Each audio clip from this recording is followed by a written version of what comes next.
Welcome everyone to our studio and our next color artistry tutorial. And as with all of our tutorials, this is an opportunity to clarify, revise, and extend your understanding and application of what you're studying with us, while at the same time providing that ongoing support for all of your creative endeavors. And this week our questions are to do primarily with print-to-screen matching. And despite all of our extensive and freely available resources on this topic, we spent 3 consultations this week performing advanced soft-proofing monitor calibrations over Zoom. Granted, these consultations were with professional studios and a commercial lab where time is money and clients are waiting. But this also motivated us to dedicate today's tutorial to highlighting and organizing our print-to-screen matching resources into a coherent procedure for everyone to follow. So let's look at those questions. And you can see they're variations on the same theme, beginning with this observation that came to us very early in the week. A client's very happy with his image's appearance on the laboratory's calibrated monitor. He feels it matches the appearance on his monitor really well. But the matte fine art prints, he feels, most certainly do not match his monitor. And what on earth should the lab do about that? It's interesting, the same client also thinks that the printer profile is meant to automatically match what we see on a monitor. Oh my goodness gracious me, what a complete and utter misunderstanding of the management of color and digital print paths. But the fourth question is the one that stopped me in my tracks and made me conceive of what this tutorial in itself should be about. And this is from an organization working with state-of-the-art equipment, ASO, color-ed monitors, Epson large format printers, asking us to point them in the direction of the notes and the videos they feel they should be initially focusing on in terms of improving their print-to-screen matching. So that's what I'm concentrating on to make it hopefully even easier and certainly quicker for anyone to achieve a much better outcome in their print-to-screen matching when that's required. So that's the setup there. The topics for today are revolving around print-to-screen matching and increasingly sophisticated outcomes. The question is, where do we begin? And this is about pointing to and organizing all of our resources into a coherent procedure. So there's 2 sides to this, the understanding and the application. This is not about creativity. Let's be really clear about that. It's not about taking risks and pushing beyond your limits. This is about shoring up your production so you can concentrate on taking risks instead of being distracted by your production shortcomings. But again, that doesn't help us understand where to begin this undertaking. So let's begin with a diagram from this course that lays out the componentry of a contemporary digital imaging workflow. And this is very much about the initial question. What am I asking my monitor to do? Is what I'm judging on my monitor relative only to the monitor's appearance? Or am I using my monitor to try and simulate something other than a monitor? Which brings us to our first theoretical consideration, our Introduction to Monitor Calibration summary from our Color Artistry course. And under our Solutions Theory of Practice website, notes and videos. In our notes section, we've got subdivisions, calibrating, printing, and editing. And right at the top of our list is our Introduction to Monitor Calibration paper, which lists the 2 ISO standards for the 2 uses we put monitors to. ISO 3664 for standalone image editing and viewing of images on monitors, compared with ISO 12646. Displays for color proofing. Of course, when we're trying to match prints to screen, ISO 12646 is where we begin, with a white point of 5,000 degrees Kelvin, noting though we are assumed to be working and fully adapted to an ISO 3664 compliant working environment. This is where you start the procedure, it's not where we finish, because we're then attempting to set the white point of our monitor closer to the light source under which our prints are being viewed. So a peg in the ground has to be established, which is noonday sunshine, the D50 daylight standard, in order to subsequently undertake more advanced monitor calibrations whose aim is the matching of our prints to our screen. This paper is a short summary of the resources I'm going to share with you, and look at where it begins. It's an illustration of our ISO 3664 ambient and monitor and print viewing light sources at 400 to 500 lux on our prints, 80 candelas per meter squared peak brightness on our monitor, working in an ambient environment around 32 lux to give us the best chance of fully adapting to our screen. And the first undertaking is matching media-specific white to the white on our screen. Now, this and subsequent papers detailing the theory behind this procedure are once again found on our Solutions Theory of Practice website, but now they're under the Printing tab and our Soft Proofing subsection. Matching prints to screen also includes practical advice for setting up the conditions under which we are making those judgments about how the screen appearance needs to be calibrated to better match printed output on a media by media basis. How to soft proof is the really clear distinction between the two methods by which we can soft proof another condition: application proofing and screen simulation proofing, with the requirements of advanced screen-to-print matching cannot be achieved through application proofing with a standard ISO 12646 monitor calibration.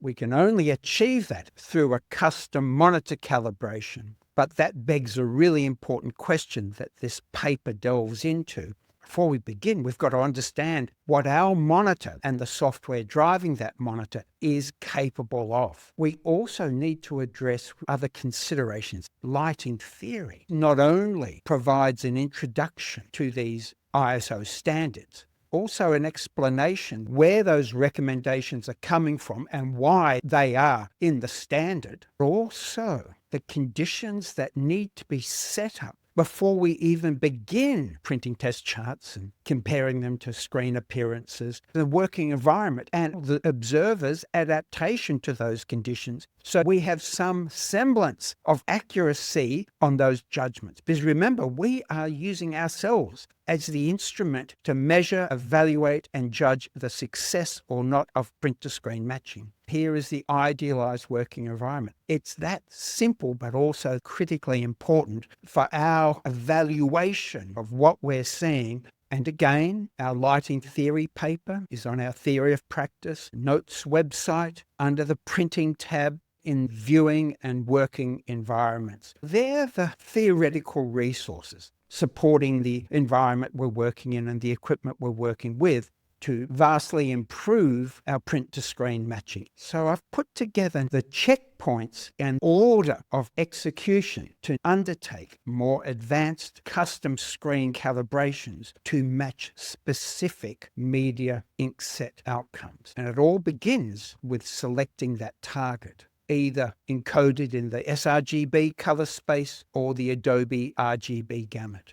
In the case of AZO color edge monitors, they are approximating an Adobe RGB color gamut. Therefore, the Adobe RGB test target is the one we would select. And all of these test targets are on our Theory of Practice notes website, this time under the Calibrating tab, and there are our synthetic 24-step targets. We've then got to print the target on each of the media and print paths we're printing from. And again, with that initial ISO 12646 monitor calibration to a correlated color temperature around 5,000 degrees Kelvin. It then begs a really important question. What is the light source we are using for this print-to-screen matching? And this is hugely important. And matching paper white to screen white cannot even begin until we have a light source that is reliable, dependable, has a very high color rendering index, illuminating our paper. So often, this is the initial outcome where the paper white doesn't even come close to matching that 80 candela 5,000 degree Kelvin gamma 2.2 rendering on our graphics monitor, whereas that is what we're aiming for. Now, let's just be really clear about these lighting distinctions. ambient and proofing. Two light sources. The discussion, both historical and contemporary, and measurements and evaluations of those light sources is in our lighting theory paper. So going down our checklist, step 1, matching the brightness of our paper. Step 2, matching the color of our paper. So where do we begin? We begin matching paper white brightness and color to our screen, going beyond ISO 12646 to invoke a custom calibration where not only the white point of the screen is adjusted to match the white point of our paper under our chosen proofing light source, which is correlated somewhere around 5,000 degrees Kelvin, but also to match its primaries and secondary colors. So once we have established the proofing light source and the ambient illumination, we are ready to undertake advanced monitor calibrations on a media-specific basis. And that's when we jump from our Theory of Practice Notes website to our Theory of Practice Videos website. Under our printing subset, there is our soft proofing light sources video that compares and evaluates 4 different state-of-the-art proofing light sources to achieve, as we discuss in this video, our ISO 3664 P2 practical appraisal and viewing conditions. And it also includes some commentary on both the issues and solutions around working with or not working with OBA-enhanced papers. And then, under our Theory of Practice Videos website, Calibrating tab, our advanced soft proofing monitor calibration video, supported by the addendum about working with AZO's latest version of Color Navigator calibrating software for our AZO Color Edge monitors. And here is a short excerpt towards the end of that advanced soft proofing monitor calibration video. And now I'm adjusting their saturation, that is their intensity. And now I'm adjusting the hue of the blues. And now the saturation of the cyans. And so on until I've achieved the most accurate and pleasing correlation between my AZO Color Edge monitor's appearance and that of my print, and at a level of accuracy and veracity quite unimaginable in software-based solutions. What's more, not just the pictures window, but my entire screen, including palettes and dialog boxes, all take on the characteristics of the soft proof, further enhancing its fidelity. Indeed, this is soft proofing of the highest order. So, based on all of the above checkpoints, the calibration target, initial monitor calibration, the selection of a proofing light source, its placement and adjustment, establishing the working environment and our adaptation to it to give us the best chance of making critical but informed and inspired judgments about what we're doing. And as a summary of all of our resources involved in these advanced monitor calibrations, and videos can be stopped and rewound and rewatched until you get the critical, practical distinctions involved, because you're learning to do this while also trying to achieve those outcomes. With experience, over time, you end up being able to make media-specific calibrations. Assuming all of the checkpoints have been ticked off, you end up quickly achieving remarkably helpful print-to-screen matches, whether it's in a client relationship or working on your own. And they're the resources on our Theory of Practice Solutions webpage, under the notes, under the videos, that take you through those procedures and hopefully will enable you to achieve results similar to what we have been doing here for decades. Of course, when you hit a brick wall, for whatever reason, time or don't have the tools that are needed, we're here to help you out. Our consultations over Zoom, as I said this week, were almost entirely devoted to this very topic, and hence it became the topic of this tutorial. So don't be strangers. We look forward to hearing more about your successes in this wonderful world of the management of color in our digital workflows, in particular our print-to-screen matching in our print paths. All the best for now. Take care. Cheers.